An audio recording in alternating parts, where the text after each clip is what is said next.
Hello, friends. Chaz Smith here with Our Power is Within.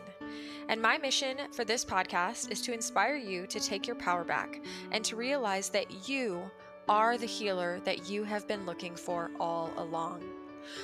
I wonder what could happen if we all learn to truly love ourselves deeply.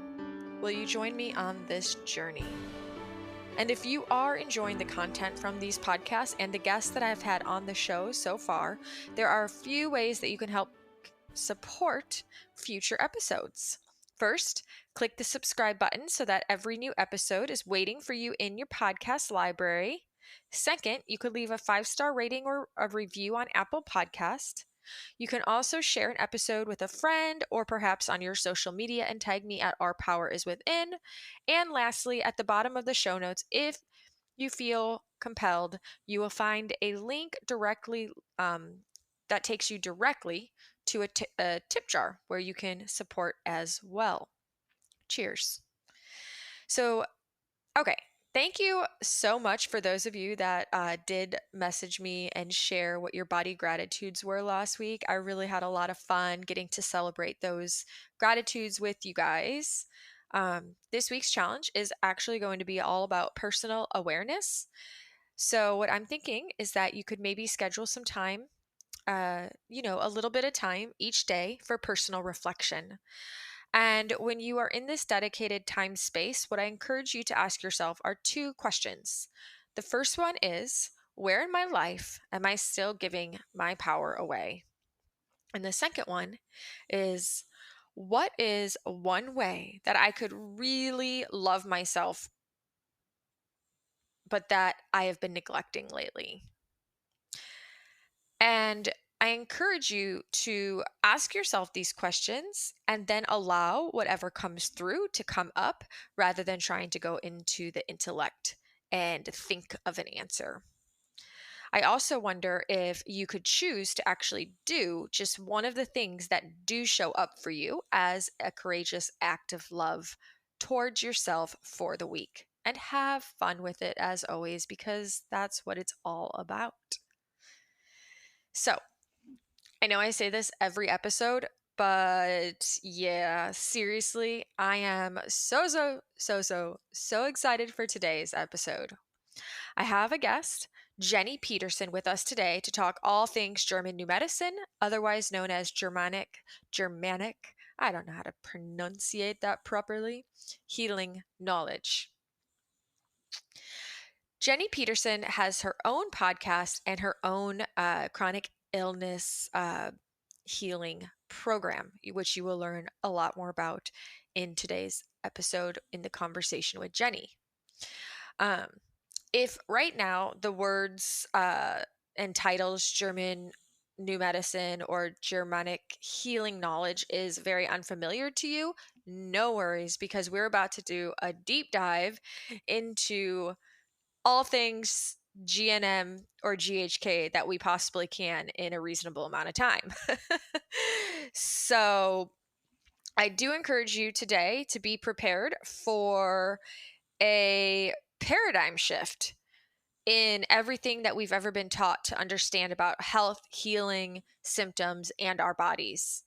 I hope you enjoy this as much as me. I am geeking out on everything GNM right now. I have been just loving what I'm learning about this, and it's just really making sense to me intuitively. I feel like it really answers so many questions that I had.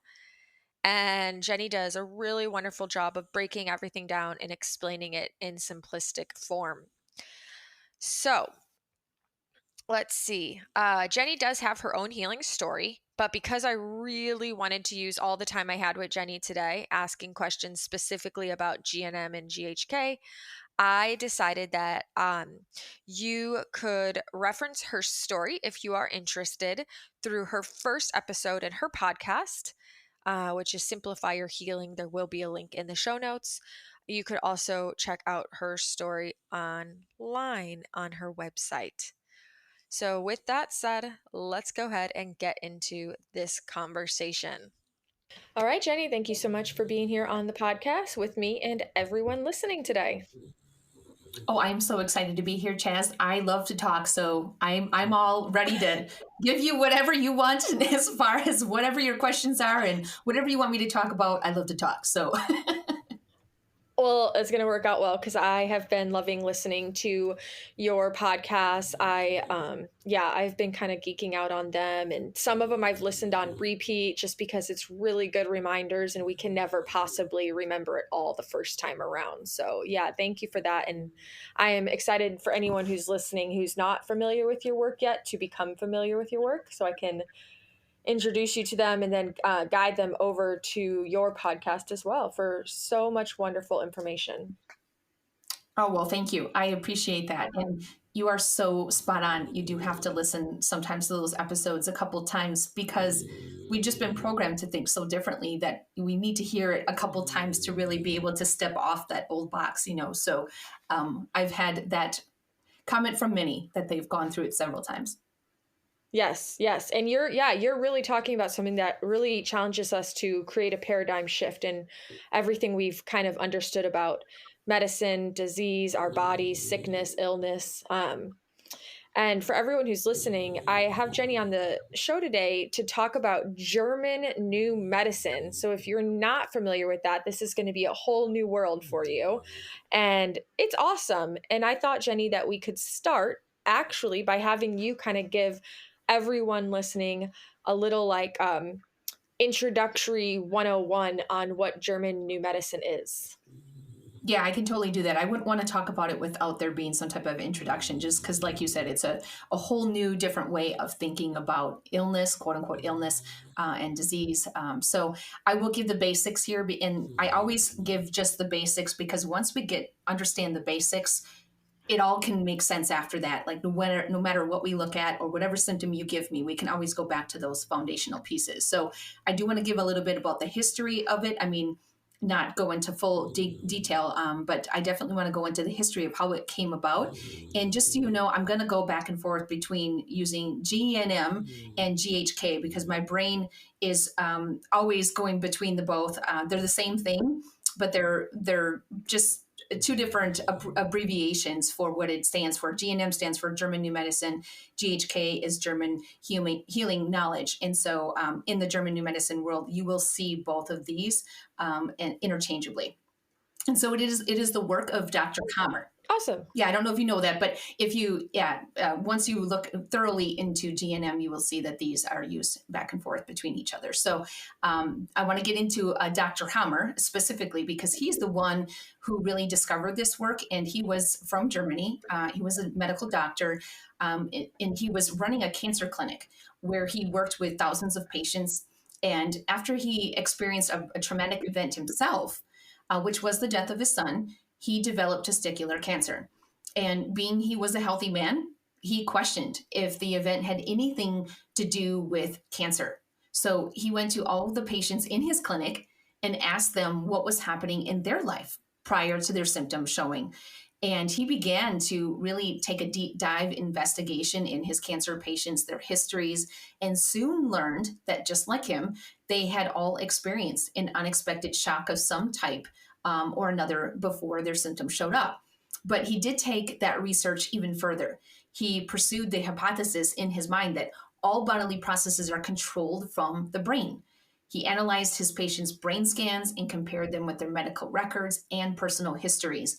And to his amazement, he found a clear correlation between the certain types of conflict shocks, how these shocks manifest themselves on the organ level as specific symptoms, and how all of this is connected to the one and only brain. So until then, there were no studies that had examined the role of the brain as the mediator between the psyche and a diseased organ. So he took all of this information, established that basically every disease originates from a shock or trauma that catches an individual completely by surprise. And then the moment the unexpected conflict occurs, the shock strikes a specific predetermined area in the brain, causing a lesion. And then it's visible on a brain scan as basically sharp concentric rings. And so once he discovered this, he did this with every single one of his patients and found every single time it followed this information that he had found. It wasn't only, 5 out of the 10 or, 50%. It was every single person. And there is actually no scientific data right now from our medical field is that accurate. So that has a lot to be said there. So to keep it short, after he discovered this, he was able to basically connect every single physical symptom to a location in the brain. He determined that every, and I'm going to put this in air quotes, disease originates from a conflict, which is an unexpected conflict shock that occurs simultaneously in the psyche, the brain, and on the corresponding organ. So he determined that our physical symptoms are our body's natural way of survival. It's a biological process of nature, and that there is actually no such thing as quote unquote disease. So he determined from there, after he kept doing this investigating, he was doing more and more research, determined that every conflict within the psyche runs in two phases, provided that there is a resolution of the conflict. And we'll get into that in a little bit. There's the conflict phase, and then there is the healing phase. And if we understand these two phases, and this is really where I teach a majority of my students the basics of GNM, if we understand the conflict phase and the healing phase, we really can understand what's going on in our body much easier. And we don't need to know a lot more details than that. The conflict phase is when the mind is ruminating about a situation. And then, which is actually when the sympathetic nervous system is turned on. So when you're thinking about something that is bothering you, your sympathetic nervous system is turned on because that's what it's designed to do. It thinks a tiger's chasing you, no matter if you imagine something or something real happened, it doesn't matter. That sympathetic nervous system is turned on. And then the healing phase is when a person resolves the conflict in their mind, and then their body is then able to move into the healing phase, which is then moving into the parasympathetic nervous system. So this is all nervous system brain connected. And the healing phase is when a person is going to naturally feel like poo. So this is what's hard. This is what's hard about this work, is that we are trained to believe, or programmed to believe, that when we feel like poo, that there's something wrong with us. But in the world of GNM and GHK, when we are experiencing symptoms, we're actually healing. It's very similar to a cut healing. So when you have a cut and it's painful, hot, and swollen, we know that it's healing. And for some reason, we can accept that. I know my cut is healing right now. I'm just going to put a Band-Aid on it, and I know my body is going to heal it, and I'm just going to let it be because it's going to do its job. That's the same exact healing phase that goes on with anything else in the body. It's just we interpret that healing phase for other things so differently for some reason. And then when someone resolves a conflict within their psyche, their body no longer needs to take the hit, because your body is literally taking the hit for when your brain is in psyche is going into all these ruminating thoughts. So it so to speak is taking the hit. So it then moves into what we call that healing phase. And like I said, it's during this time that you have symptoms. So this is when people are thinking that there's something wrong. They start to try treating the symptoms, and they go into fear about it. And then what happens from there is, because fear activates the sympathetic nervous system, it causes the person to go back into the conflict phase. And this back and forth action is what we call a hanging healing, which is what chronic symptoms are. And that's where everybody is at when they have chronic symptoms. When they come into working with me, everybody is stuck in a hanging healing. So that's the basics of GNM, is understanding what a hanging healing is, understanding that conflict phase and that healing phase, and that everything has a connection in the brain, and our symptoms are a biological response to what is happening within our psyche. Does that make sense? Any questions from that? Yes. That it does make sense to me. It's funny because I have been on this quest of studying this connection of the mind body, the pain or illness connected to the mental body for so long, and then ended up in a brain retraining program myself. But there were just some deep questions I had, like deep-seated questions, like still some things unanswered. Like in the communities, it's like, well, we kind of knew that this was correlated and we knew that this was happening, but we didn't really know why or how. And I feel like German New Medicine kind of answers all those questions. You're absolutely right. Yeah, and that's why I love it. It's so simple, and it explains everything, starts in the brain. So when someone, says, does it work for this? Does it work for that? Yes. If you have a symptom, there's a location in your brain for it. Like there's nothing that this can't work for. Mm-hmm. That is so cool. Okay, so I do have a question to follow up though. Mhm. When you say a shock trauma, something that catches individuals by surprise, this in some regard, this is it always psychological or could it be like a chemical or a physical trauma? Well, we got to remember it's not psychological. This is a biological. So we are taking it out of it being psychological and we're putting it back into the science of it. And this is where your subconscious has to experience something that is feeling like there's a threat coming at it. And so, can it Okay. be any of those situations that you said? It can be. It very well Okay. can be. It just depends on how your psyche has perceived that situation. Gotcha. So, like, if my psyche I could have something traumatic happen in like in my family, like a death of a loved one, but equally I could have a car accident that totally sent me into like a shock. Yeah. And one thing I want to note that when I say trauma, I don't mean a big T trauma. A lot of people think it's a big T. It literally could be an argument or a comment that somebody said. So, everybody's always going into this big trauma stuff. It could have been a death or, like you said, a car accident. Yes, those are very, very valid and very much, could be a contributor to that. But it also can be the small T's that we overlook. And this is where a lot of people will say, I've done all this thinking about all these events that happened before my symptoms showed, and nothing is coming up. And that's because we're not like opening to the idea that it could be smaller. It could be a small T. Right. Yeah, I'm glad you pointed that out because what's really interesting is a lot of times those small T's add up over the course of a lifetime. And if left undealt with, I could see how we could end up kind of getting stuck in that hanging, healing, and chronic symptom phase because it's all these little like micro triggers.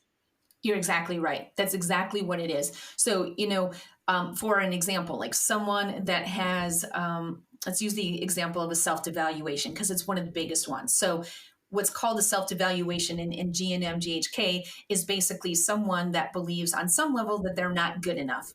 So, this, you're not going to just experience one time in your life that you feel like you're not good enough and never again.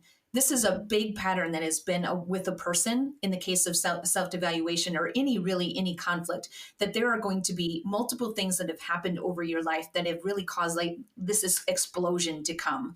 So this is why understanding who we are and our basic core beliefs about ourselves are so important, because them are the tracks that are going to most likely be connected to everything. And like you said, it's not just this one thing that's going to happen. It's going to be an accumulation. Hmm. Okay.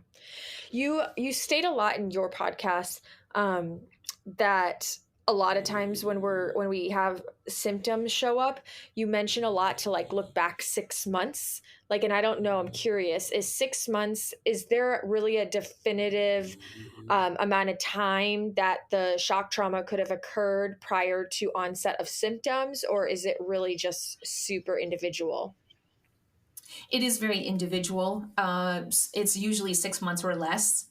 And you'll see that pattern.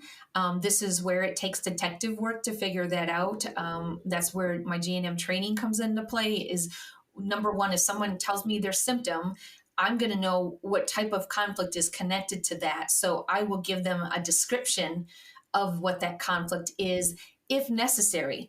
The first question is what was happening in your life at that time, about 6 months before. And usually they'll have either one big one or one thing that stands out in their mind or several.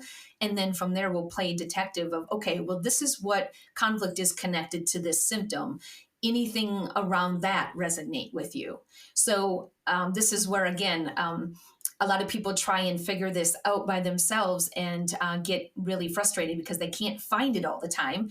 In a lot of cases, you can, because were significant, but it's other things that sometimes aren't so significant that are needed to be looked at from a detective point of view of, knowing what the conflict is connected to or what the symptom is connected to conflict wise, and then we go from there. Gotcha. And in your experience so far, having done the work yourself and then as a coach helping a lot of people, are there ever are there ever multiple conflicts tied to like one chronic symptom, or is it generally just like one to one? Again, well, German new medicine, is that it is one specific, but you will find with many people, they're going to have basically the same 3 to 4 patterns that they typically run on, and that's going to be really connected to a lot of core beliefs. So, do they have several different conflicts connected to one symptom? No, because a symptom has usually only one conflict. But a lot of those other conflicts that they experience that are connected to other symptoms are intertwined. So it is a big old puzzle, but oftentimes, like someone comes to me and they have 20 to 30 symptoms, we don't have to work on every single one of those symptoms because a lot of those symptoms are based on the same tracks. And once they start to shift their mindset around things, they naturally resolve them without us having to do each and every single symptom. And that's how, the person that you are is an accumulation of your basic programs that you've been programmed with that you're running off of. And we figure out those, 3 to 4 tracks that you have a tendency to go on. And those are going to be where everything's connected. Gotcha. So that might be a good time then to ask, how does somebody start with one symptom and then end up with like 100? Like how do they go from one thing to like 100 things? Well, it could, I mean, again, everybody's situation is different, but I'll just take, my example of how I started out, not having any symptoms in my life whatsoever. And then the next day feeling, or a day, after feeling wonderful, just a completely different person. And then those getting worse. And that all started from just one thing happening. I had a panic attack in the middle of the night. From there, I had so much fear of then, fear of going to sleep, fear of driving, fear of doing anything. So that fear brought on all these different thinking patterns, which is back to, again, activating that conflict phase, that sympathetic nervous system. And all of a sudden then thinking, well, I'm not really good enough to even do anything anymore. Okay, that's a self-devaluation conflict. That's going to show up, somewhere else in my lymph or my muscles. I pulled a muscle, had muscle issues right after, started getting sick. So then from there, the ball just keeps going because you keep getting these symptoms and you keep having these triggers and negative thinking patterns that just keep accumulating. So it goes from one to many because we start to question and we don't understand what our body is doing. And instead we think there's something wrong. And from there, it just is a domino effect. Yes. Okay. This makes so much sense. And for anyone listening, can you explain? You've brought up the word track several times and talked about tracks. Could you explain to us what that is? Yeah, tracks is basically like a subconscious program, that you have a tendency to run on. So it's a track and program for me are the same thing. A subconscious program. Track is basically a program within the subconscious that has been programmed to react a certain way, feel a certain way based off of your life experiences. So that track is going to be something that if you're not aware of your triggers, not aware of these tracks, then this everyday stuff is going to keep your nervous system heightened because you're not aware of them. It's a level of awareness that we don't notice because we're not aware of these so-called tracks. But once you're aware of your tracks and your subconscious, programs, you then can see them in your daily function, behavior, mental space, all of that, and you're able to do something about it. Gotcha. Okay. And so, okay, also earlier we were talking about how things become chronic when they become like a hanging healing, when we're kind of stuck going back into the conflict phase over and over again.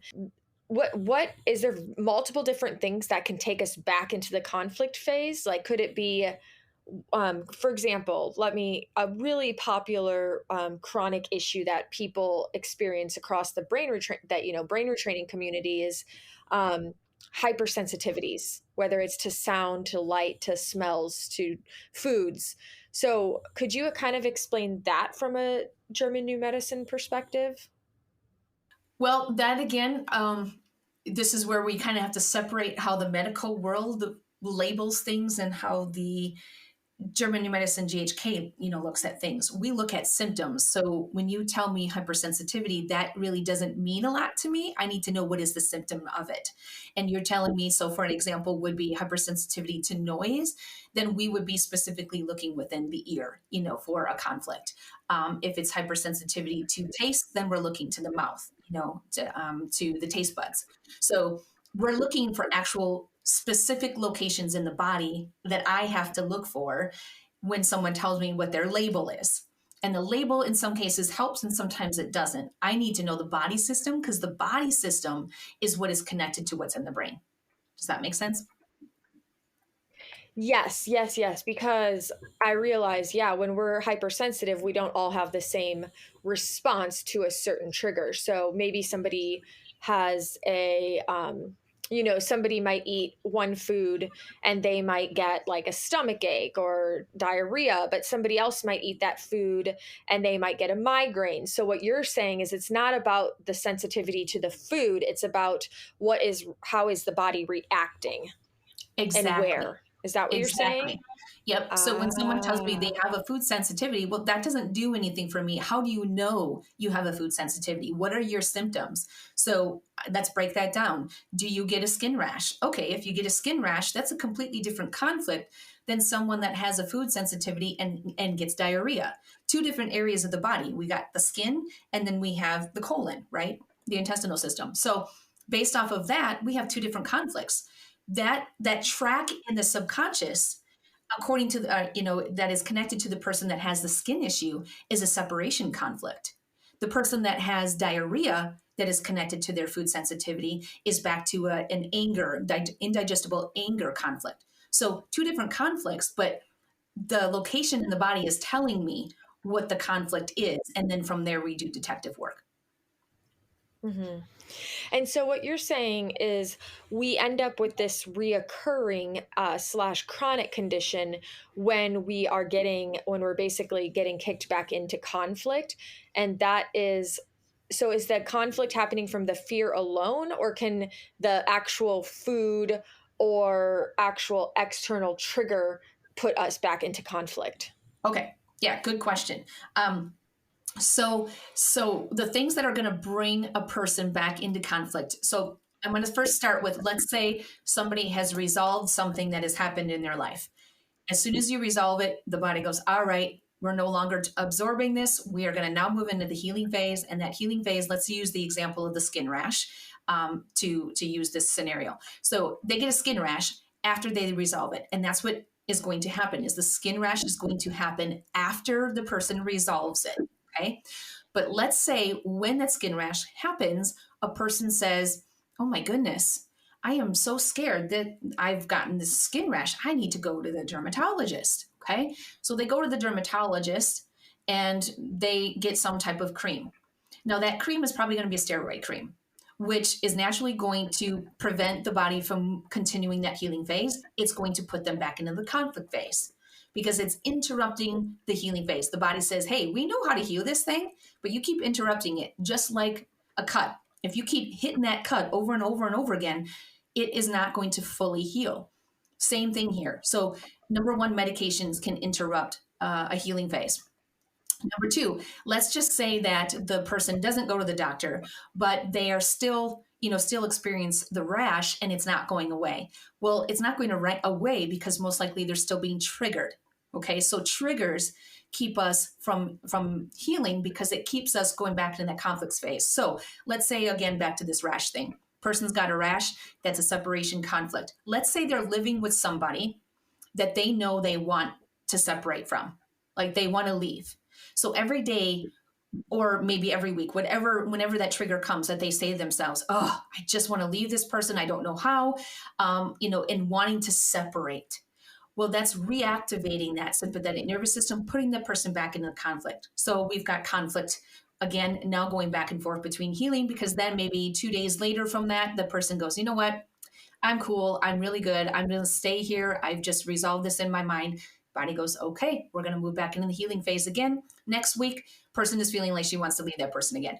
So this is that back and forth of that hanging healing, because there's never able to be that completion in the hanging or the healing phase. So conflicts interrupt, medications can interrupt. Again, it just depends on the types of medications. And then negative thinking or fear. So negative thinking, according to the psyche, it doesn't know if it's real or not. As long as it's getting the feeling that it's scared or anxious, it's going to consider it a threat and move it into that conflict phase. So ruminating over your symptoms, or constantly worrying about it, is putting you back in the conflict phase. Fear is the same thing. So these emotions that are keeping us in a heightened state are keeping us from healing. So those are just some examples. And then obviously, if the event hasn't been resolved, that was the original conflict, and they keep thinking of that event and never really fully resolve it, that could also keep a person in a hanging healing. Interesting. Okay, so that I have a question about. How can they be in a hanging healing if the event was never resolved to begin with? How did they ever get the symptom if the symptom can only come after getting through the conflict? Well, let's say they've resolved it on some level, or they've resolved it, on a quick basis, but then the week after, or time after that, they get reminded of it again and it bothers them.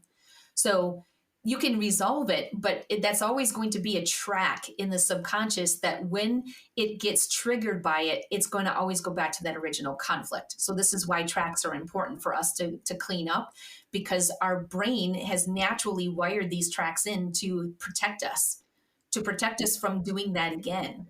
So it's going to naturally be there as a strong pattern in the brain. So they may have resolved it, and then, somewhere along the lines got reactivated again by going back to the memory, someone reminding them of it. Gotcha. Okay. And so what about, can you have one, like say you're in one conflict phase for one conflict, but you're in a healing phase simultaneously for a different conflict? Can that Mm-hmm. happen? Yes. Mm-hmm. And so you could potentially end up with all these different conflicts and then all these different healing phases and maybe that's kind of what's happening when you have multiple symptoms all at once. Exactly. Yeah. And this is where people are at when they, are saying, well, now I have this symptom, or this is a brand new thing. And again, it's the meaning that you're giving the symptom. If we're giving symptoms meaning that this is bad, then that's why we're freaking out. Instead, if we shift that meaning of, okay, my body is healing and I need to trust this process, back off and keep my mind in the right lane, I will help support this natural process in my body. And so when our students, are doing the work in a total of 6 months, every week they are working on a different conflict. So they're in multiple stages, of experiencing symptoms, during that time. So we just, sit down and we talk about it of, look, what you signed up for here is you're going to be going up and down with symptoms during this time, and eventually they're just going to stop. But we have to go through this discomfort, because these healing phases are going to be all over the place based off of all of these different symptoms you're experiencing. Right.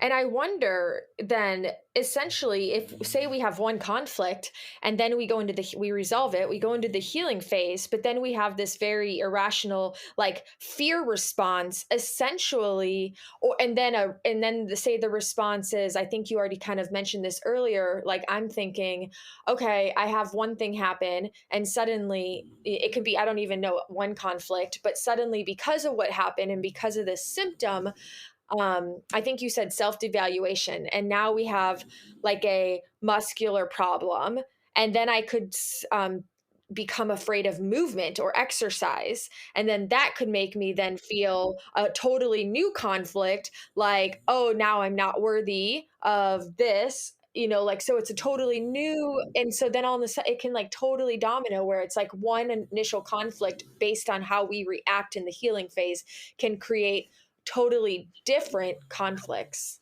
Yes.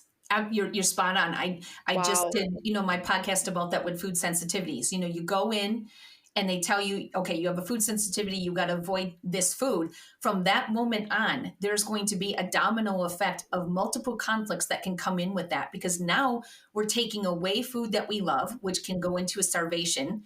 It can also go into a fear of food. Okay, so now we have a frontal fear conflict, which is going to be connected to anxiety. And then we might even have anger at, oh, why is this happening to me? So we have an indigestible anger that follows that. Or another one could be, I hate my body. I can't believe what it's doing to me. And there's a self-devaluation. So from one diagnosis or one answer that we think we got, it multiplies into multiple conflicts based off of how we perceive it, how we talk to ourselves about it. And this is where it is that big domino effect. Wow, wow, wow. And yes, and this is exactly it. It's like we see this all the time. It's so classic. You have the person who starts with one food they can't eat, and then all of a sudden they're down to 5 foods that they can eat, or and just anything. It's like you have maybe a food sensitivity, and then all of a sudden you have a sensitivity to this, and then you have this and this. It's like, oh, it's Yep. so crazy. Okay. Yep. And then I was curious, how do you explain certain chronic conditions that don't necessarily correlate to like one organ or one body part? For example, chronic fatigue or fibromyalgia, which is felt through the whole body. Well, those are actually body systems are underlying that diagnosis. So with fibromyalgia, that's the muscle system. So we're looking specifically at the muscle system connection there. And then we're also, what was the other example or the other one that you said? Chronic fatigue. Chronic fatigue. Okay. So with that one, yeah, we're going to be looking at the adrenal system, possibly the thyroid as well. We would have to ask more questions around that specifically to know which one.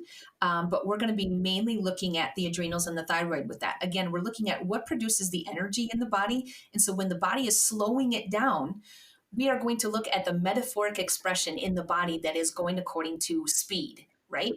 And your thyroid is a metabolizer of speed. It is what metabolizes our energy. So we have to be looking to that as one of the sources for the conflict connected to that chronic fatigue. Again, the label, there is always a body system connected to the label. Gotcha. And so that means that essentially you could have a dozen people who all have the symptoms of chronic fatigue, but all from from a totally different reason. Yes. That's why it's so important. This is why it's targeted work. It's not a general protocol. Nothing you should do. I don't suggest anybody do a general protocol for any symptom that you have, because you are an individual. We need to know, who is this person? Who is Jenny? Who is Jenny? What are her patterns, and how does she function? And based off of that, that's how it's going to be manifesting in the body. And the body is just a metaphoric expression of really what's going on in the mind. So a person has chronic fatigue, yes, the body system is going to be the same, but how that person behaves or what patterns are connected to them are specific to them. Right. Yeah. No, exactly. And I say on the podcast all the time that I don't think healing is a one size fits all, because it's like as you call them on your podcast, the cookie cutter programs. They mean well, and yet it's like we are all coming into this journey with such different backgrounds, different nervous systems, different conflicts, different traumas, different experiences. And so I think that's why a lot of people get so much better, but only, like most people, it's like they just can't find their way back to 100%. And it's because we're also Yeah, we're also unique in how we show up. absolutely. Those other programs, those cookie cutter, will get you someplace, and they're a very good place to start, but they're not going to do that full circle. So you're exactly right. We have to find the individual patterns, because if we don't find your individual patterns and help you with those patterns and tracks, then you're going to end up on those patterns and tracks again once you're quote unquote better from those other programs. And then you're going to go, no, well, I'm back to this and I don't know why. We want you to have the right tools to be able to process life, to deal with life, and know what your common tracks are. And so that when these things happen, you have the tools to do something with it and know, this is me. this is a pattern of mine and I can do something about it, giving you power to shape your life and health however you want it to be, rather than just thinking, oh, I got to start that program all over again because this isn't working. No, you weren't giving the tools to handle life and manage your own patterns and programs. Right. Yes. It's like almost like in my experience, and I know that this is for so many people, I've heard people talk about this, is you feel a lot better while you're like doing it perfectly to a T, but then the minute you kind of ease off and go out into life, you know, you're right. It's like, oh, well, all of a sudden, you know, 1 month, 3 months, 6 months, things start showing up again. And it's because we can't just like go back to living life the way we did in the past. Yeah, exactly. And this is where, I've talked to so many people that they're doing cookie cutter programs for 5, 10 years, and they say, I'm still not better. What? It shouldn't take that long. Like it should be where you are able to, figure out your patterns and your programs. And these are your standard, this is you. And once you know who you are, yeah, you can work on that the rest of your life if you want. But that's the standard area that you're really working on, is those specific areas and patterns that you have. It shouldn't take you years to feel better. It should be, okay, this is what's connected to this. I can resolve that. My body will go through the healing phase. Within a year or less, you should be better if you can, if we're resolving these and fully resolving them. So these long-term healing, is like, man, you could have your life back 5, 10 years ago. Mm-hmm. That makes so much sense. Yeah, for a long time, I kind of struggled with it. I was like, it just shouldn't.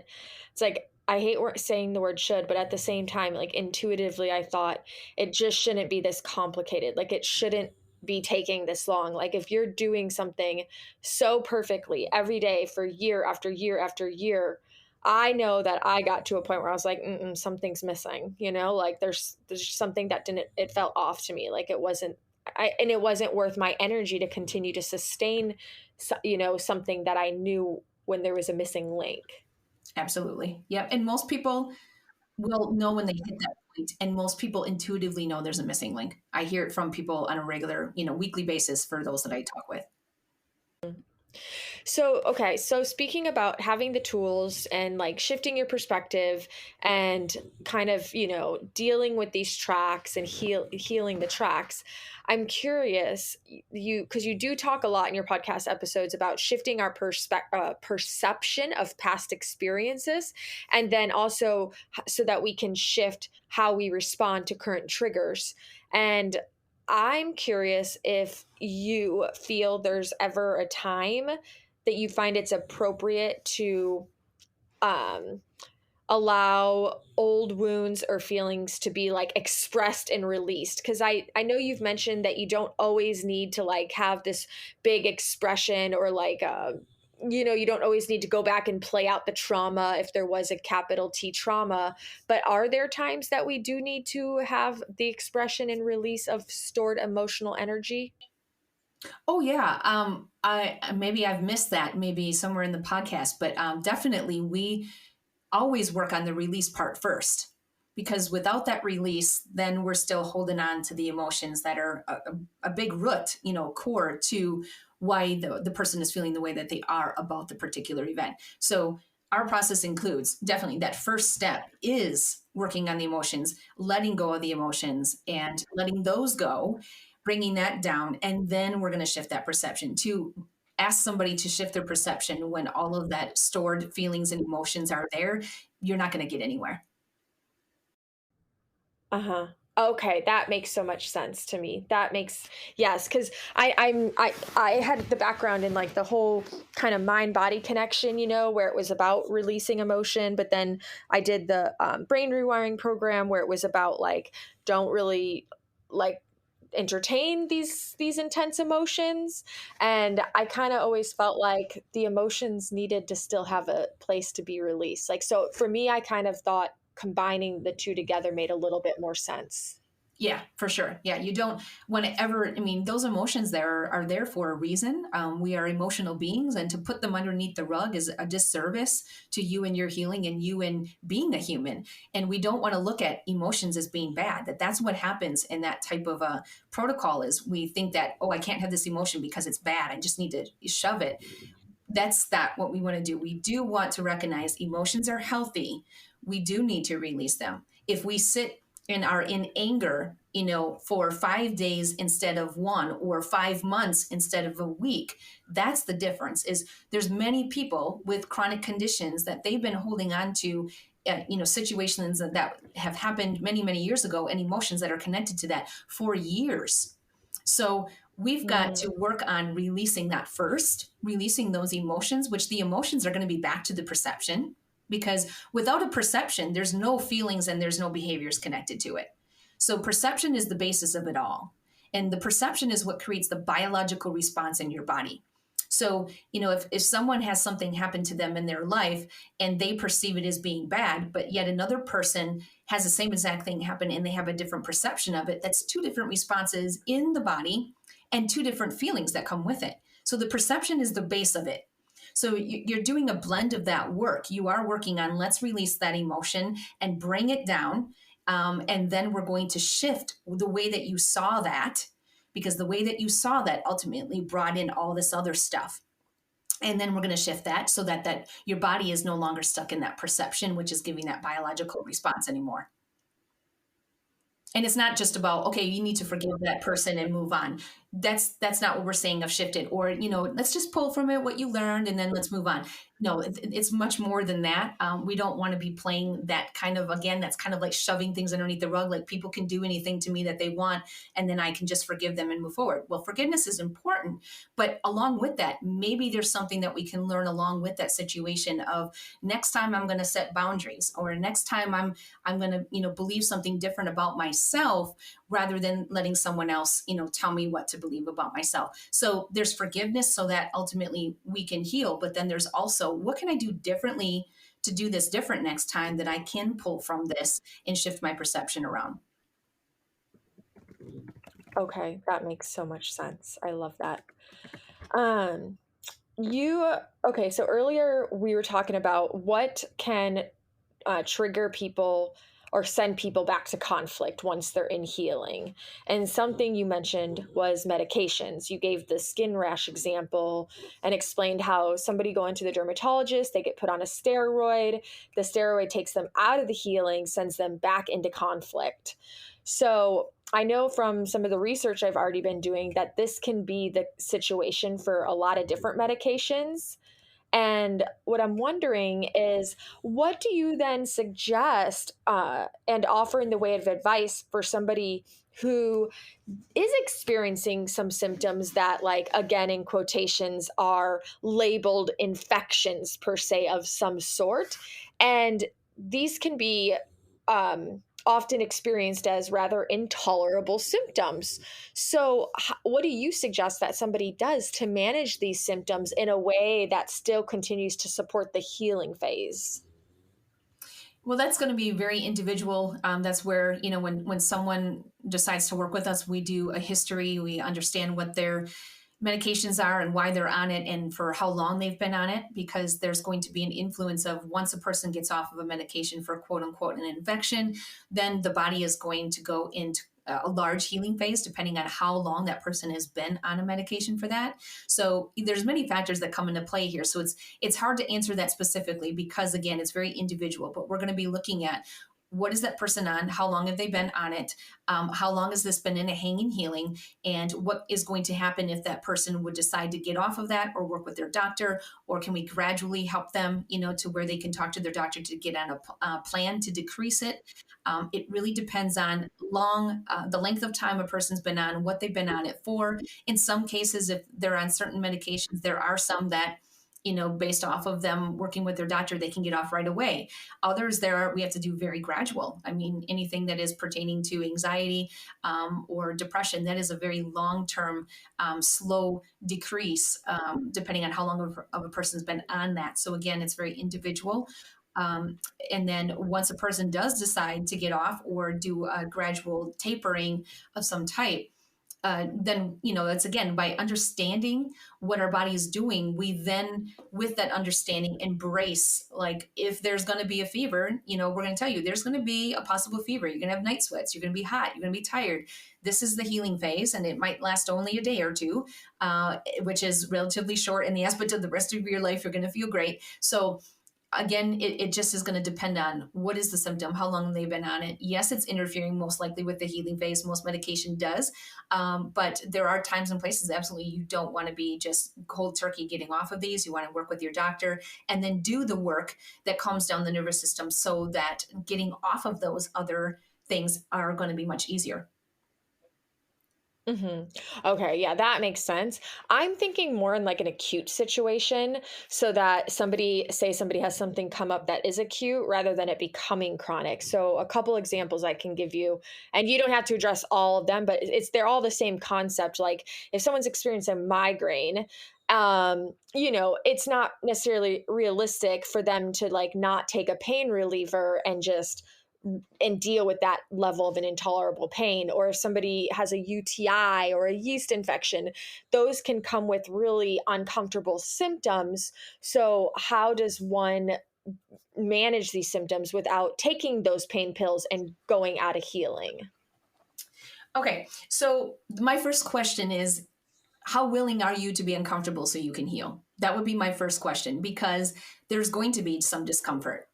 And we have to be willing to be uncomfortable in order to heal. If that means an hour's worth of discomfort or a couple of days, isn't that worth it? So you will never heal if you're not willing to be uncomfortable, whether it be uncomfortable in a mindset level or a body level. So that's the first thing, is because I've experienced everything that you just described, and I literally had to be uncomfortable until that healing phase was done. Now, migraines are a part of the healing phase. You don't want to stop it, if at all possible, with any type of medication. And there are alternatives to helping reducing the pain that is coming from that. That is going to be all back to the brain is swelling, because that's the healing phase. So, a cold pack on your head is a really good suggestion. Peppermint essential oil, lots of fluids. So there's options. There's options that you can do to move yourself through that. If you keep stopping it, then we're never getting ahead. So it's about how willing are you to be uncomfortable to heal. It doesn't mean ER uncomfortable. It means uncomfortable like you've had the flu and you've felt really like poo for a couple of days and you're going to be fine. If there's emergency situation, obviously that's when you go in and have to be done what needs to be done. But we have to be willing to be uncomfortable to move through that healing phase. I love this. And I love that you mentioned the cold packs and essential oils. That's kind of what I was curious, is if there were natural ways that we could support some of the discomfort, for somebody. But this is interesting, because this is where it really does take a paradigm shift, because generally when you're experiencing something in quotation that's labeled in regular medicine as an infection, you're taught that if you don't treat it, it will actually just continue to get worse. But the reality is, if we actually leave it alone, it will ride its course and get better on its own. It will. And again, I say this based off of what I know and what my mindset and my training is around. I've seen it resolve, but the person has to be prepared for that. So if someone is experiencing a UTI right now and does not understand that this is a healing phase, or been really surrounded by this type of work and mindset, it's not going to be the wisest thing to do. You've got to know, this is what's happening. These are the things that I can use to help support my body during this time, which that's what those things are for, is to help support your body, not tell your body what to do, because your body does know what to do. We just need to support it. But we mainly need to support the mind. The mind is the biggest problem in this healing phase. And the mind is going to get the best of you because of the old programming that we've had. So it is about shifting that way of thinking first before you even get into diving into working on symptoms, which, that's what we do. We work 30 days with just the mind so that we get in the right place, so that when we do experience a healing phase, people just don't completely freak out. Is there a time and a place for medical? Absolutely. But there's also a time and place for common sense, where we just don't do it cold turkey without understanding, this is what's happening in my body. This is what I can do to support it during that time. Hmm. That makes sense. I love it. Okay. So this is a total random weird question. Okay. Maybe not pertinent specifically to anyone listening, but indirectly, possibly. Um, but can we help our pets with using these principles? Yes, I mean, we can help our children, we can help our pets. Mainly with our pets, what we have to understand with our pets is what we are experiencing, our pets are experiencing. So whatever's going on with our pets is a reflection of what's happening within us, no different than our children. So oftentimes it requires us to work on us that will help facilitate the healing with our pets, but also understanding their healing phase. You know, they're going to have a healing phase if they have an infection of some type or whatever it may be, that we need to understand that as well. There is a time and a place, of course, for the need of antibiotics if absolutely necessary. If your dog or cat or whatever it is has a very bad infection and it's life threatening, you're going to use that at that point. But at the same time, there are things that, how big is it? You know, my cat had, it was interesting because we went on vacation, and when we were gone, my mother-in-law stayed at our house, and my one cat, when we were gone, I believe that she felt like she was abandoned because it showed up when we came home. When we came home, she had a kidney infection. Okay. So she started to pee blood when I came home, not when the person that was here taking care of her. When she was here, she was completely fine. Okay. Didn't have any symptoms, but it wasn't until I came home, which is when the resolution happened, and she felt, all right, mama's home. All of a sudden she started to pee blood, right? So this is when that healing phase was activated, and I brought her in because of the concern of the blood. And of course, the antibiotics was a recommendation, as well as a kidney tonic that I, gave her that was more naturally based. And between those, we were able to resolve that in a very short period of time. But again, this was a perception of her that, where's mom? I feel abandoned, and came through in the symptom of the kidneys. So at those times and places, of course, I didn't want her to continue peeing blood. So I took her in to make sure that we didn't have any damage. Basically, it was infection. All right, I know exactly what's going to happen here. I'm going to support her during that time, and we're going to move through this. And that's exactly what happened. Oh my gosh. And I bet you that how we respond to whatever healing phase they're in, just like it impacts us, it probably impacts them. So if we suddenly respond with fear and panic and worry, that's going to directly affect them. Absolutely. Yep. Yeah. Um, Yeah, that is so crazy. I love learning about this stuff. Okay, okay, I have another kind of really random question. It's not pertinent to chronic pain or illness, but it's kind of a good broad example question for people to just understand a little bit more about the dynamics of German new medicine. And I've already been blabbing about this stuff to all my friends. And so I've had some questions pop up, and I'm like, I don't know how to answer that. So how can you explain things like chickenpox, for example, if in German new medicine, with all the testing he's done and all the accuracy in the results, suggests that there's really no such thing as disease and everything is a result of a conflict? How do you explain something like that, which shows to have similar patterns across the board with anyone who ends up with them, and they're often acquiring these symptoms when they're together? Sure. So there's going to be a conflict connected to everything. You will see that if you break it down. So in the case again of chickenpox, that's again the skin, the epidermis that we're looking at.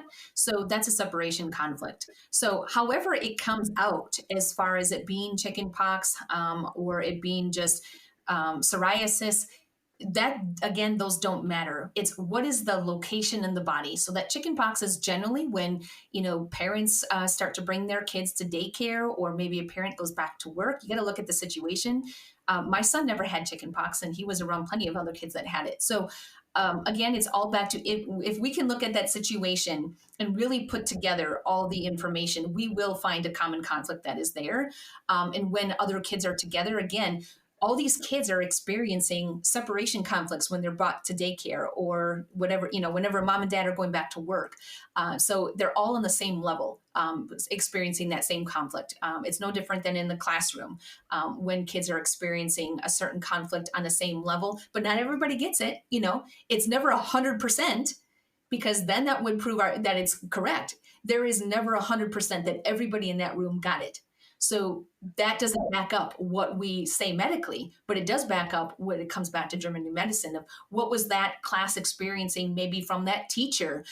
Maybe they were all feeling a certain way, or maybe there was an announcement in the school that day, or maybe there was just discussion about a certain thing. Or another kid saw another kid crying when their mama left, and then all of a sudden that made them feel like they were away from their mama. Again, it is all based off of perception. How interesting. Yeah, and it's totally true. It's like my friend that specifically asked that question. She had two kids at the same place with other kids, and one got them and one didn't. And she's like, how does that happen? How does, like Yeah. the other kid was just as in the same bath, like having the same lollipops. Like, I mean, they're brother and sister, like they're like living the same life in the same room, sleep in the same bed. Like, Yep. And if you would talk with that child, you'd probably get more detail of, how do you feel about mama going back to work or going to daycare? One might absolutely love daycare, and the other one be, I miss you so much, mama. I can't wait till, whatever it might be. So it's based off of perception. It has nothing to do with the quote unquote virus or whatever labels we want to put to it. We have to look at what is the body system, and that body system is a metaphoric expression of what is going on within the psyche. And then we just have to find what is that connection, that person is experiencing in their life. okay, that makes so much sense to me. Oh, I love this stuff. Doesn't it just simplify? I mean, it takes all the complication away and it just simplifies it. Tell me what the body system is. And then from there, we know what the conflict is. All right. Now we're going to look at how you're thinking, what your triggers are, what events are connected to that, and we can shift that. I mean, it's so simple. So I'm blown away by it as well. I love it because of that. Mm-hmm. Yeah, I do too. And like I said, it's answering all the little lingering questions. Where can someone learn more about German New Medicine if they're just super intrigued and they do want to just kind of dive in and learn more? Are there courses and classes that teach this stuff to help somebody like yourself become certified in it? Yes, learninggnm.com is a place to start learning, but I will just put a little bit of pause on. The website is great, but it is very detailed and sometimes it can be very overwhelming. Again, this is why training in it is very, very important, so that you understand when you're reading a lot of this, that it makes sense, versus a person from the outside who might look at it and go, oh my God, I don't even know what to look at. That's why working with a practitioner is really ideal, because even if you think it's this certain body system, but yet you tell me something else, it might be a different body system. This is why detective work is so important. And so learninggnm.com is like the foundational, where everything is connected and all the charts are there. So that would be a good place to start. As far as getting certified in it, that's a whole different level. That is, you have to take a very basic course first. And that is through Andy Lockmears, which she teaches, and she is my teacher. She teaches a very basic course on GNM. So that would be a place to start. You have to start with the foundation, which is the very basic course first. And ultimately, if you want to, work on getting well, then it's best that you work with a practitioner like myself or any other German New Medicine practitioner. Yes. Yes, exactly. Because the best way to ever learn, like really learn something, is through your own experience of it. Yeah, absolutely. I mean, if you jump in and say, well, I'm just going to learn this for myself and then work on me, that's okay. But to be honest with you, you need to have someone else looking at your own poo.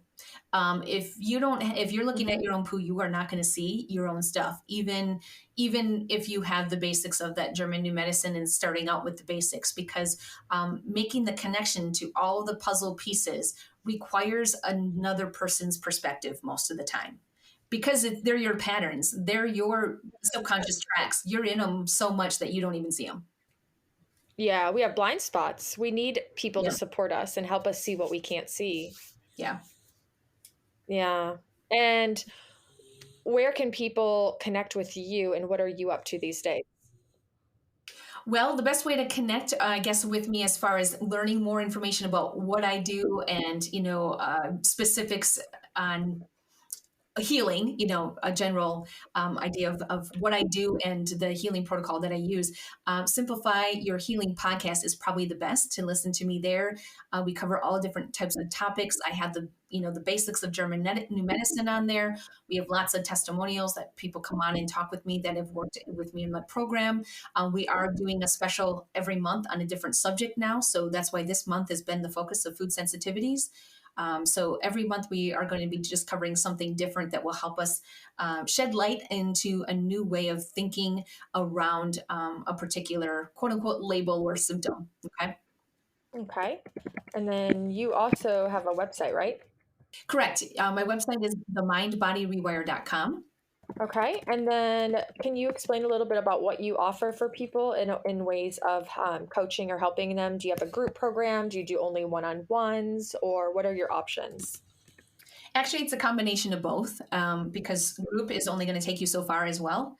This is why group is helpful to be together as a community, but also there is the individual work that is necessary, especially for this. There are some programs group works great for, but when it comes to health and it comes to specific symptoms, and because we're incorporating German new medicine, we have to individualize this on some level. So the work that I do is a blend of both. You're going to get individual coaching where you're going to get the exact patterns and programs that every one of your symptoms are connected to, and then get assignments and worksheets to help you work through that with our guidance. But then also in your one-on-one sessions with a coach, you're going to be working through some of those deep patterns that we don't want you working on by yourself because you're not going to see your own stuff, or they're just too big for you to be doing by yourself. So it is a blend of you working on yourself with guidance, and we give you everything that you need to do that. And then us working one-on-one with you as a coach in your one-on-one sessions. And then we do weekly group calls where I answer the questions. So you get basically two coaches. You get me and you get one of our trained coaches that has gone through my program. And it's individualized. So it really just depends on how many symptoms you have. I have to know your history and know a lot more about you before we really can move forward to tell you what specific program that we would put you in. Do you have anything else that you feel is really pertinent to German new medicine and anybody who's listening who is experiencing chronic illness or chronic pain that you might know is like common questions that I haven't thought to ask you? I think what you've asked has covered a lot of what people ask me. I think one of the biggest things that I run into that I get questions about a lot, which aren't even really specific symptoms. One of the biggest questions that I get is believing I can heal. Why? Well, I can't believe that I can heal. I don't 100% believe that I can heal, or I am so full of fear that I just can't see get rid of this fear in order to heal. Those are actually the most common. Besides, what can you tell me that is connected to my digestion and stuff like that? The biggest thing that comes up in our conversations is fear, and people know that fear is one of their biggest problems, and of getting them, blocking them from healing. But it's so tight in their brain, that's such a large track that it's even hard for them to see that they could get rid of that fear so they can heal. So that's what we also work on. The first 30 days of the program, we're not even working on your symptoms. We're not even starting there because that doesn't even make sense. We need to get your brain in the right place. Number one, build that awareness. Number two, work on these old belief systems that you have about your body, and work on this fear. And once we work on that, we can move forward working on the symptoms, because working on the symptoms before you even work on any of that stuff is going to get you nowhere. So we could tell somebody, okay, this is connected to an indigestible morsel, and yet they don't have the awareness to walk around, day to day and see where they're getting angry. They're just naturally automatically responding. Well, that's going to keep going. So we need to keep building this awareness muscle before we can dive into the symptom work. So if there's anything, I would say is don't let this belief that your body like your body has gone too far or that you can't heal anymore get in the way, because there is proof. Besides me, all of my coaches have healed with doing the work that I teach. Every single person that comes through our program gets results based off of doing this work. There are testimonials all over about German New Medicine and GHK. So it's not like we are special in some way that we can heal and you can't. You can heal. The problem is you're letting these past events and past experiences like shadow our thought process around it. We're trying to say, well, all these other things haven't worked before. Those other things haven't worked because they haven't gotten to the root issue. This is the root issue. Like, we can't go any deeper than this. Those other things have led you to where you need to be in order to do this work. If I told you the first time I met you of, okay, your chronic IBS is back to an indigestible anger, you would say, get lost, Jenny. I'm going to, talk to my doctor. You wouldn't be ready for it. So we have to look at this past stuff as being a part of the journey that has led us to being open to doing this work. Because most people are not ready to do this right away. I was not. Even with my background, owning a holistic store and wellness center, I was all about supplements and food and diet changes and all of that. I didn't do any mindset work. So what did I do? I went and just saw more practitioners like me and saw more doctors to tell me another label. And intuitively, I knew it was emotional. And it wasn't, I kept telling myself, well, if this doesn't work, I'm going to deal with my crap. If this doesn't work, I'll deal with it. And I just kept putting it off.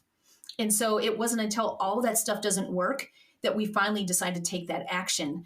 And believing in your ability to heal, I understand, takes some time based off of those experiences. But you are no different than any other person. Our brain and our bodies are all designed the same way. Everybody is capable of healing. Yes, I believe it. Wow. I believe it on a conscious level. I think I'm still teaching my subconscious. Sure, absolutely. Yeah.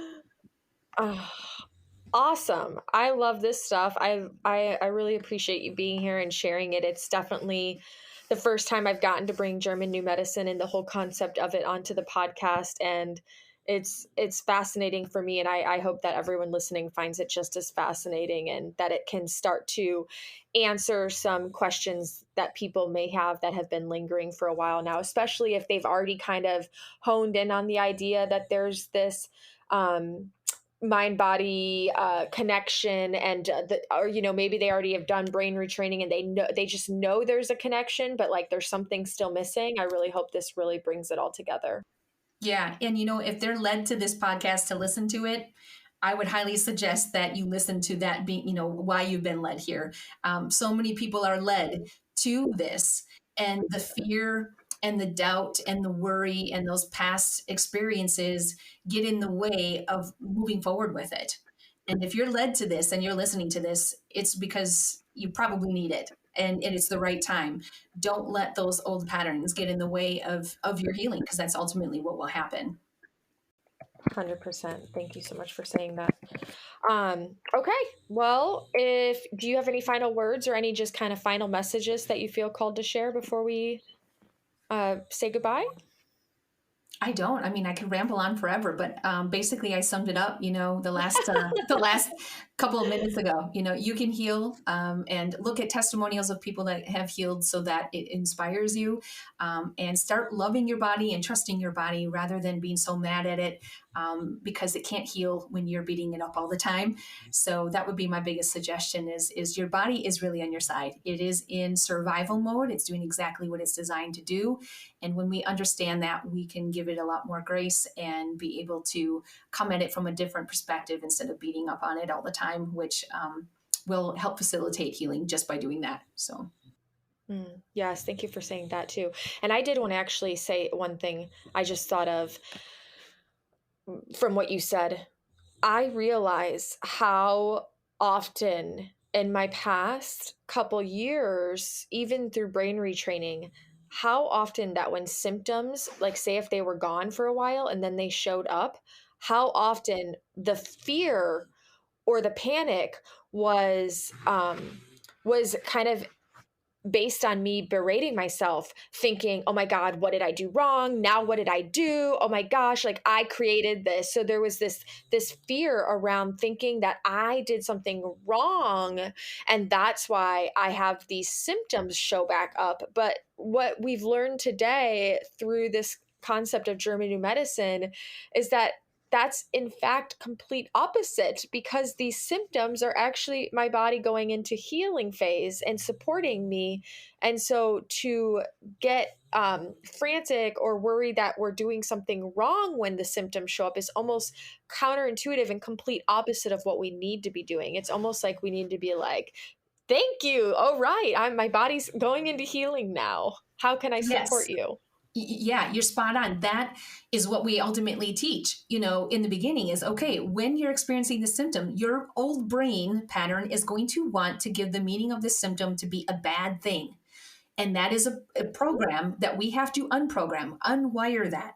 So a typical response is exactly what you said, is that people will say, well, one day I felt completely fine. And then the next day I felt like poo. What did I do the day before? And I'll say, you probably resolved the conflict and you should be celebrating. Instead, it's what did I do? I'm so mad. I can't figure out what I'm doing wrong because every day is so different that I can't figure out what is the problem.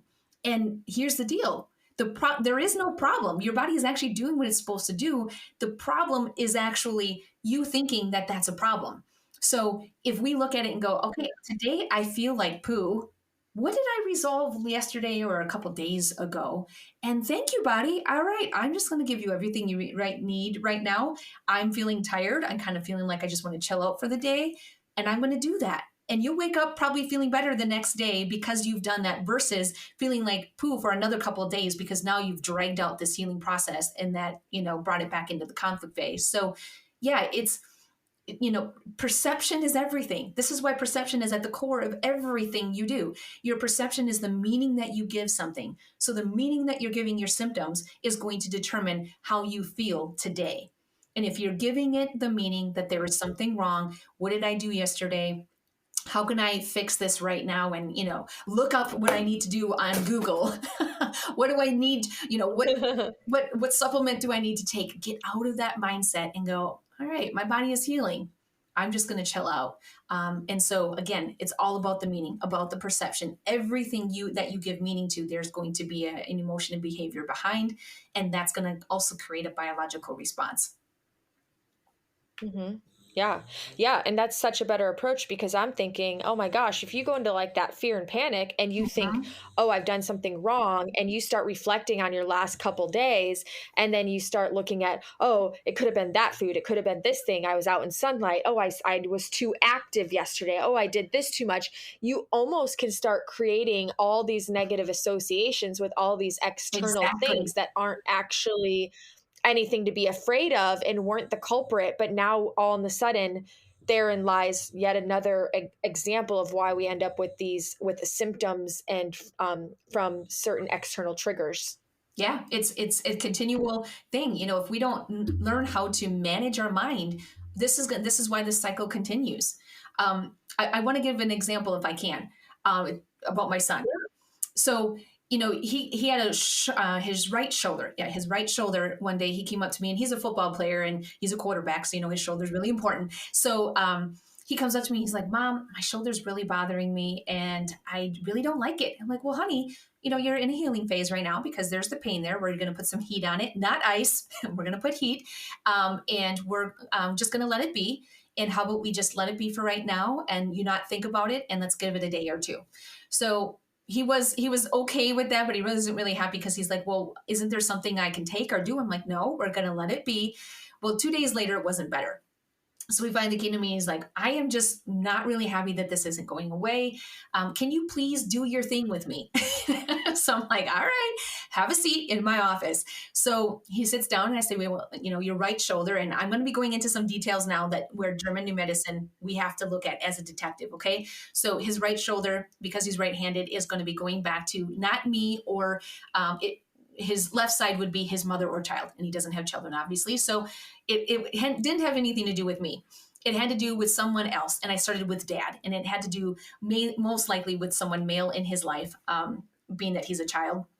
So I said, anything with dad that you don't feel good enough about, because the shoulder, again, this is all about the joint, the muscle is always going to be a self-devaluation, not feeling good enough on some level. Specifically, the shoulder was about not being a good enough like partner.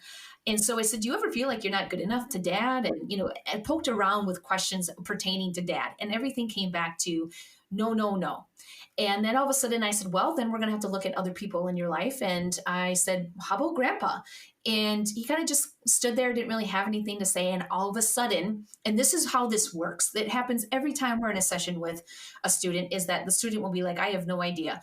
Well, for me, it was because I was, kind of asking through my own subconscious, like, what has happened here for him to be feeling this way? Immediately, a memory came that happened a week prior to this, that I was on the phone with my dad with the speaker on, the speakerphone, so everybody could hear it in the house. And my dad started talking about my son and his being physical fit. Like, he's not as fit as he wishes that he could be. And he's really questioning if they're going to put him as a quarterback. Okay. So now my son heard that. And as soon as I heard my dad say that, I took him off a speaker. But that comment came to my mind as soon as I was talking to my son, when we, skipped from my husband to trying to figure out who else this was. And I said, last week, buddy, that conversation on the phone with grandpa on the speaker, and all of a sudden he just started to bawl. Okay. And I was like, all right. And I got goosebumps talking about it again. I was like, that's it, buddy. That's what this is about. I'm like, in what way do you feel like you are not good enough for grandpa? And he just laid it all out. Well, he says I'm not going to be good enough to be a quarterback, and that I need to be working out more. At the age of 11, this is what he is all comprehending and putting together. It was his perception that he did not feel good enough to grandpa, and did not understand why grandpa would say those things to him when he loves him. And that's exactly what he said, is, why would my grandpa say those things about me if he loves me? And so I had to talk about, again, with him about, okay, this is grandpa and this is grandpa's perception. This is how grandpa thinks, but that's grandpa's thoughts. It's not your thoughts. You don't have to believe what grandpa says to you. And this is based off of what grandpa believes you should be. His beliefs are his beliefs. You can decide if you want to take on his beliefs and let his beliefs ruin your self-esteem for the rest of your life. Or you can choose to say, you know what, grandpa has those thoughts because of what he was raised with what he was told. And so we had to have a conversation. We did have a conversation about, when someone says things to you, you don't have to believe them. And he can still love himself regardless of what other expectations someone else has set for him. And within an hour, the pain in his shoulder was gone. So Wow. Children are incredibly quick with this type of stuff. And again, he's around me, so he knows how to do this work. We talk like this all the time, like that type of conversation all the time. So it's not like it's something new. But within an hour, that pain was gone. And he's like, Mom, this is amazing. It doesn't hurt anymore. And it was a wonderful release for him. And it was just, again, confirmation for me of how this works so wonderfully, and that we can help our kids with this. We can help our family members with this, of once we understand the basic foundation of this, that we don't have to spread this pattern or this program onto our children, that these symptoms are bad, that they're there for a message. And what is that message? Let's dig into that, rather than it being, let's get scared and go run off and, go to the doctor for something like this that was gone within an hour of discussion. Yeah, it's so cool, because the kids too, they don't have like the years and years and years of these belief systems and tracks, like you say, like imprinted, and like, it's so, oh my God, that's so cool. Oh, I love that. Okay. But see, this is the other thing about with that, is if I didn't have that conversation with him, right, which is happening in most homes, because most homes, parents are just not given this tool to understand how to deal with life, right? So they're using their old patterns and programs that were passed on from their childhood and from their parents. So if we didn't work on that right at that time, that would have been a track that it could have started the rest of his life and continued. But we stopped it in its tracks, literally there to say, you are worthy, you are good enough. And whatever this other person said had really no value, determine your value. And he walked away feeling that he was good enough, versus kids or adults that walk around this their entire life, he would have continued to attract situations that strengthened and proved that belief to be true, because that's what our brains do. Once we have that seed planted of, let's say, I'm not good enough, he's going to have, or would have had, continual events happen in their life that he would attract to support that belief. That's how our brains work. That is so crazy. And I think I'm already thinking of that domino effect. Like, then if his shoulder kept hurting, you guys could have went to the doctors. Then you could Yeah. have blamed it on something else that wasn't really even the problem. And then now he's got a fear he's not going to be able to play football, or a fear he's not good enough in a whole new way that can present itself in Yeah. something else. Like, it's just it can be so many things, so many layers. Oh, it's crazy. Okay, well, I suppose we could probably go on and on about this awesome topic, but Yes. we'll go ahead and just leave it at that for now, and I'll make sure to drop links in the show notes so that people can continue learning about it as you continue the conversation in your really wonderful, awesome podcast. Thank you. And I just wanted to say thank you for joining me and sharing some of this with myself and everyone listening. Yes, you're welcome. Well, thanks for inviting me. I had a great time, and I always love talking about this. As you can tell, I'm very passionate. It's something I could talk about for long lengths of time. So that's why I have a podcast. So you can go to my podcast, or on Instagram. I'm at the Mind Body Rewire as well, my website. But my podcast is going to be where all my talking and teaching is done. So. All right, that's a wrap. So, how are you feeling about all things German New Medicine? I would love to hear your thoughts. So, if you do feel called to share them, send me a message however you see fit. I also want to send a shout out and suggest that if you have a story that you want to share, let's connect and be in touch. Also, if you have a guest that perhaps you want to request, shoot me a message. Let me know, and I'll do my best to get them on the show. Do not forget this week to give yourself the gift of reflection and an act of courageous love. And until next time, make this week great.